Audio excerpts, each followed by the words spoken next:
Hi hello నమస్తే welcome to cues మీ సిద్ధిగౌని సుదర్శన్. ఇక మేనం శ్యామ్తో కలిసి పారా ఒలింపిక్స్కి సంబంధించి మొత్తం పథకాల పంట పండిస్తున్నారు భారత క్రీడాకారులు. నిజంగా అంటే అసలు యాక్చువల్గా అసలు మామూలు ఒలింపిక్స్లో 6 పథకాలకి పరిమితమై ఒక్క స్వర్ణ పథకం అంటే ఒక గోల్డ్ మెడల్ కూడా తీసుకురాకుండా వచ్చినటువంటి పరిస్థితి ఉన్నది. నిజంగా దీనికి అంతటికీ కారణం ఏంటి అంటే భారతదేశం క్రీడలకు సంబంధించి పూర్తి స్థాయిలో కేటాయింపులు కానీ తర్వాత ప్రోత్సాహకాలు కానీ ఇవ్వట్లేదు అనేటువంటిది నిర్వివాదాంశం. అయితే స్వాతంత్రం వచ్చినప్పటి నుంచి ఇప్పటి వరకు అంటే పారా ఒలింపిక్స్కి సంబంధించి అంటే 1960లో ఈ పారా ఒలింపిక్స్ ప్రారంభమైనాయి.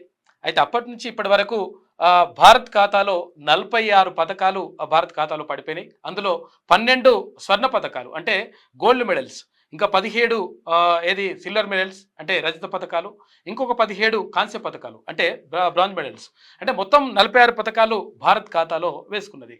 అయితే ఈసారి అనూహ్యంగా పారా ఒలింపిక్స్కి సంబంధించి పూర్తిగా పథకాల వేటలో మన భారత క్రీడాకారులు ముందంజలో ఉన్నారు. ఇక్కడ తెలంగాణకు చెందినటువంటి దీప్తి కూడా పథకాలు సాధించేందుకు రెడీగా ఉన్నది. ఎందుకంటే అక్కడ ఏది ఆమె ఫైనల్కి వెళ్ళిపోయింది. అంటే ఇక్కడ రజత పథకమో లేదంటే గోల్డ్ మెడలో తప్పకుండా వచ్చేటువంటి అవకాశం మాత్రం కనిపిస్తూ ఉంది.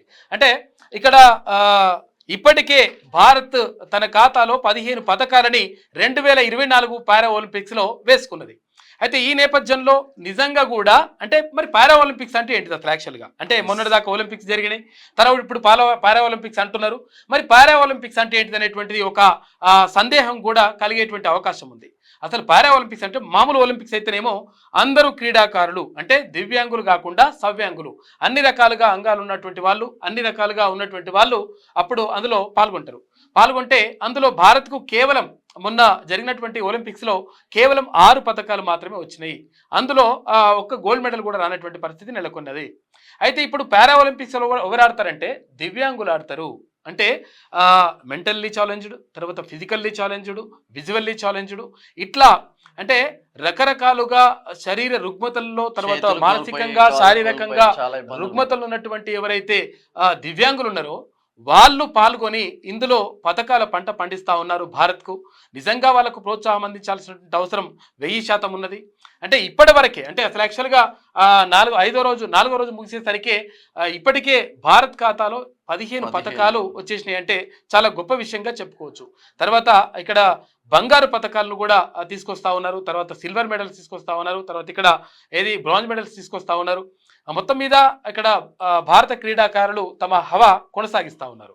సార్ పారా ఒలింపిక్స్ లో మాత్రం అత్యధిక పథకాలు సాధించింది మాత్రం చైనా ఉంటే, ఇక నార్మల్ గా అమెరికా మాత్రం తన ఆధిపత్యాన్ని కొనసాగిస్తూ ఉంటారు నార్మల్ ఒలింపిక్స్ లో.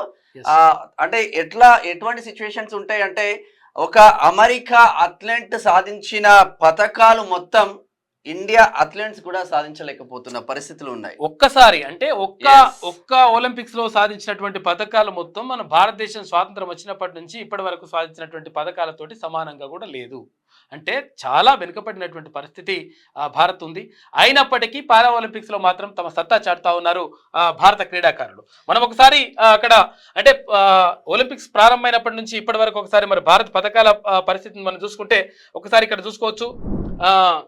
పారా ఒలింపిక్స్ లో ఇండియా పథకాలు చూసుకుంటే మొత్తం మీద 1972లో మొట్టమొదటి పథకం వచ్చింది. ఇక్కడ మురళీకాంత్ షెట్కర్ కు బంగారు పథకం వచ్చింది. స్విమ్మింగ్ లో పురుషుల 50 మీటర్ల ఫ్రీ స్టైల్ 3లో ఆయనకు ఆ పథకం సాధించిండు.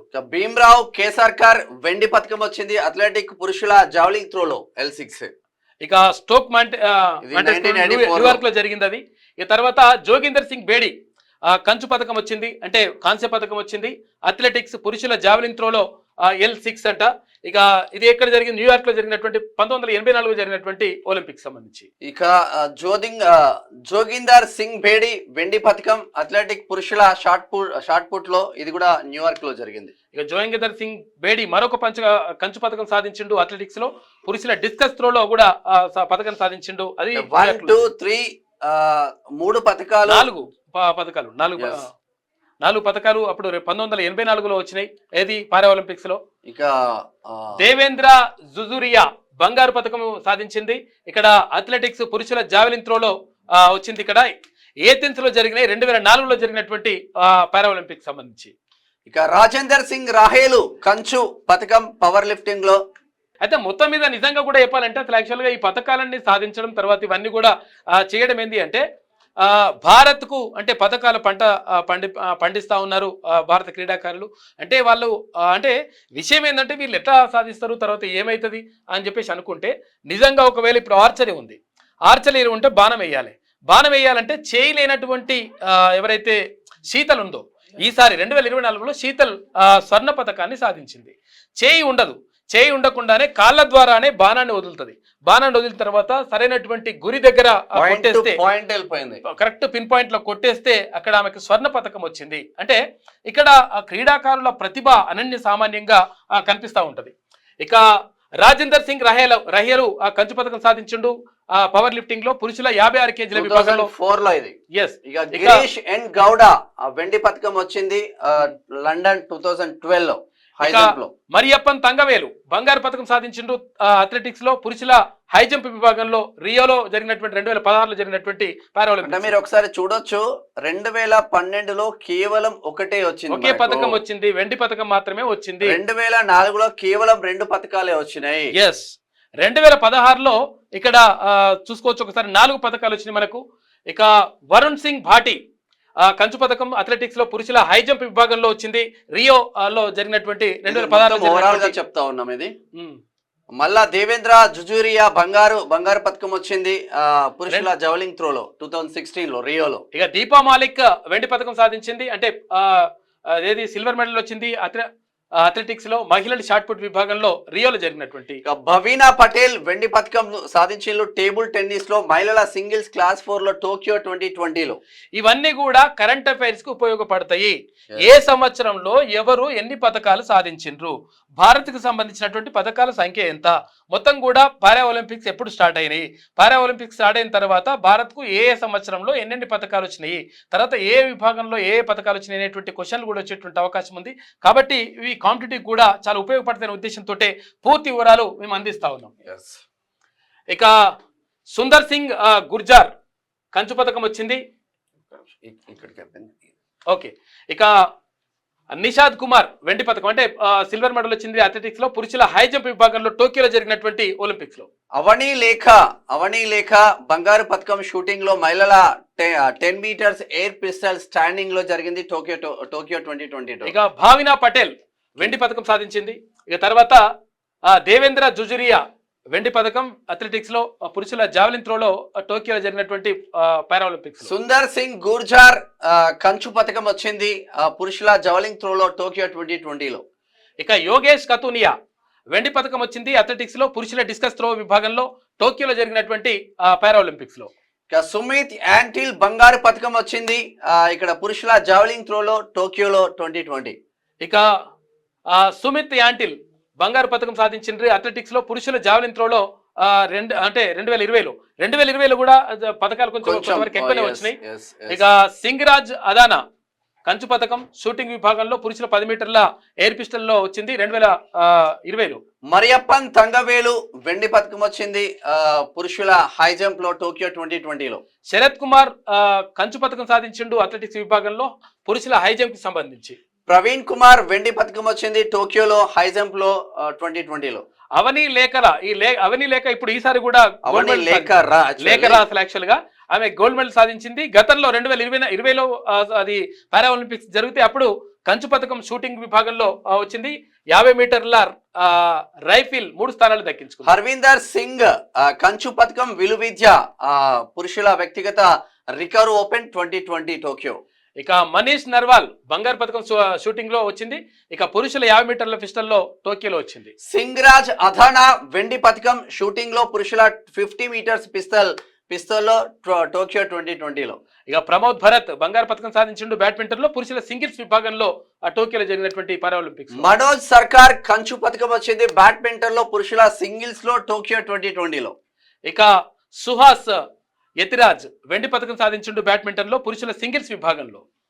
ఇక కృష్ణానగర్ బంగారు పథకం బ్యాడ్మింటన్ పురుషుల సింగిల్స్ టోక్యో 2020లో. ఇక అవనీ లేఖరా మరొకసారి బంగారు పథకం మొన్న ప్యారిస్ లో జరిగినటువంటి పారా ఒలింపిక్స్ లో మొట్టమొదటి బంగారు పథకాన్ని భారత్ ఖాతాలో వేసింది అవని లేఖరా. 2024 ఇప్పుడు ప్రెజెంట్ జరిగేది 2024లో జరుగుతున్నటువంటి పారా ఒలింపిక్స్ లో ప్యారిస్ లో జరుగుతున్నటువంటి పారా ఒలింపిక్స్ లో మొట్టమొదటి బంగారు పథకాన్ని భారత్ ఖాతాలో వేసింది అవని లేఖరా.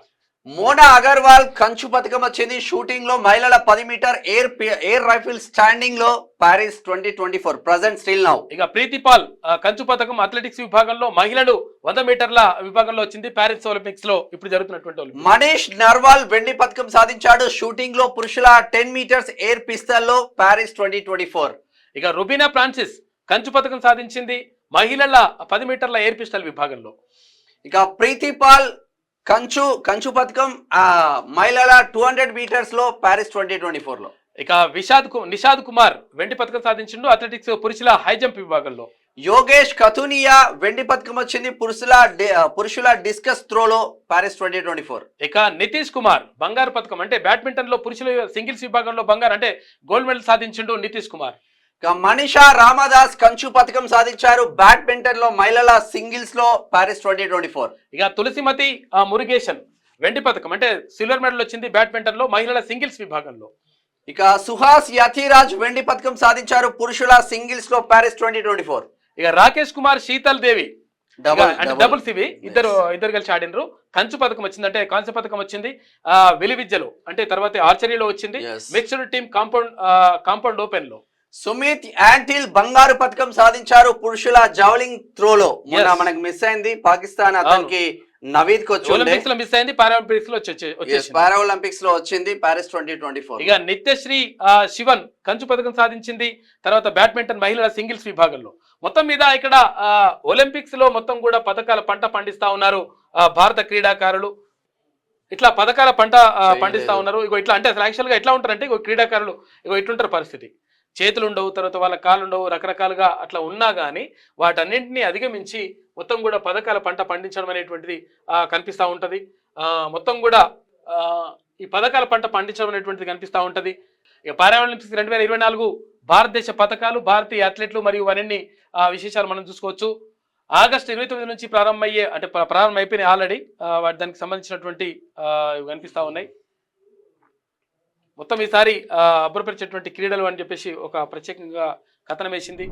ఇట్లా మొత్తం మీద వీళ్ళు అంటే ఎవరైతే పారా ఒలింపిక్స్ లో పాల్గొంటున్నటువంటి క్రీడాకారులు ఉన్నారో ఆ క్రీడాకారులు దివ్యాంగులు అంటే అన్ని అవయవాలు సరిగా లేనటువంటి వాళ్ళు.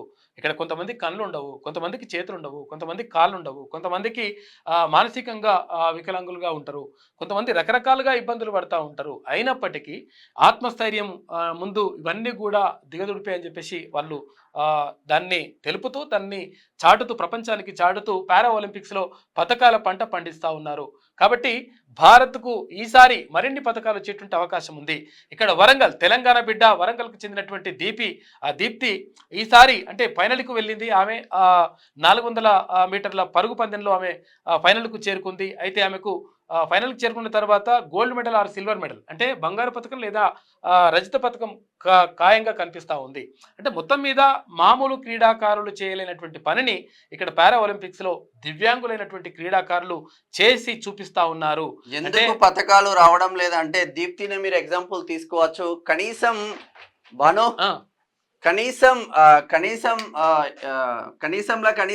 షూ లేకుండా రన్నింగ్ చేసే పరిస్థితిలో ఉన్నాయి. కనీసం ఒక గ్రౌండ్ ఉండదు, ఫెసిలిటీస్ ఉండవు. మండల రూరల్ ప్రాంతాలలో గ్రామీణ క్రీడాకారులు పైకి రావాలని ఎంతో కష్టపడతా ఉంటారు కానీ మినిమం వాళ్ళకు ప్రోత్సాహం అనేది ఉండదు. అంటే రాజకీయ నేతలందరూ అది చేస్తాం అంటా ఉంటారు కానీ కబ్జాలు పెట్టుకుంటూ ముందుకెళ్తా ఉన్నారు కానీ కనీసం ఇక్కడ విమర్శలు వస్తా ఉన్నాయి. అయితే ఇక్కడ ఏది ఈ దీప్తికి సంబంధించి కనీసం అంటే ముఖ్యమంత్రి దగ్గరికి అపాయింట్మెంట్ కూడా దొరకలేనటువంటి ఆరోపణలు ఉన్నాయి. తర్వాత ఏది ఏమైనప్పటికీ పథకాలు సాధిస్తున్నటువంటి దివ్యాంగులకు ఎవరైతే ప్రోత్సాహం ఇవ్వాల్సినటువంటి బాధ్యత ప్రభుత్వానికి ఉన్నది. తర్వాత కుటుంబంలో దివ్యాంగులైనటువంటి పిల్లలు ఉన్నారని చెప్పేసి కుంగిపోవడం కాకుండా వాళ్ళు ఎందులో ప్రావీణ్యం సంపాదిస్తున్నారు, ఎందులో వాళ్ళు ముందుకు వెళ్తా ఉన్నారు, ఎందులో వాళ్ళు కృషి చేస్తూ ఉన్నారు, దాన్ని ఒక్కసారి మనం గమనించి వాళ్లకు ప్రోత్సాహం ఇస్తే 100% పారా ఒలింపిక్స్లో వాళ్ళు పథకాలు పంట పండించేటువంటి అవకాశం ఉంది. ఇప్పటికే భారత్ తన ఖాతాలో అంటే 15 పథకాలను తన ఖాతాలో వేసుకుంది. తర్వాత ఇప్పటికీ అంటే అసలు యాక్చువల్గా స్వాతంత్రం వచ్చినప్పటి నుంచి ఇప్పటి వరకు అంటే పారా ఒలింపిక్స్ స్టార్ట్ అయినాయే 1960లో స్టార్ట్ అయినాయి. అప్పటి నుంచి ఇప్పటి వరకు 46 పథకాలు మాత్రమే భారత్ సాధించగలిగింది. అందులో ఈసారి వచ్చినవే 15 పథకాలు ఉన్నాయి. కాబట్టి పారా ఒలింపిక్స్లో పాల్గొంటున్నటువంటి ఎవరైతే భారత క్రీడాకారులు ఉన్నారో వాళ్ళందరికీ కూడా నిజంగా ఆల్ ది బెస్ట్, శుభాకాంక్షలు. కాబట్టి వీళ్ళందరికీ సంబంధించి ప్రోత్సాహకాలు అందించాల్సినటువంటి బాధ్యత అక్కడ కేంద్ర ప్రభుత్వం పైన, ఇటు రాష్ట్రాల ప్రభుత్వాల పైన 100% ఉంటుంది. ఇది ఓవరాల్ గా భారత్ సాధించిన పారా ఒలింపిక్స్, నార్మల్ ఒలింపిక్స్ కు సంబంధించిన పథకాల కథ.